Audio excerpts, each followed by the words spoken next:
कुठल्या देवांची कशी उपासना करावी याच्या संदर्भात तुम्ही काही सांगू शकता का?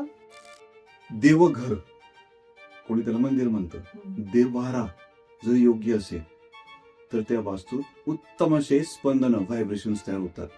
देवघरामध्ये नेमकं कुठले देवघर असले पाहिजेत, देवघरात नेमके कुठले कुठले देव असले पाहिजेत, कुठल्या गुरूंची सेवा करावी, कुठल्या कुलदेवतांची सेवा करावी आणि कुलदेवतांचं आणखी काय काय देवघरात असलं पाहिजे, या सगळ्या बाबींचे थंबूत जर ज्ञान आपल्याला असेल तर आपलं देवघर हे ऊर्जा देणार असेल.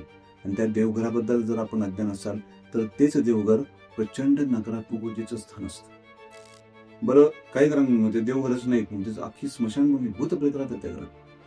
बरं, ज्या घरात देवघर आहे पण देवांचं नॉलेज नाही, कुठले देव कसे पूजले पाहिजे ते जर माहित नसेल, ते देवघर अनिष्ट काळात किंवा संकटात ते मदत करू शकत नाही, ते पॉझिटिव्ह ऊर्जा तुम्हाला देऊ शकत नाही.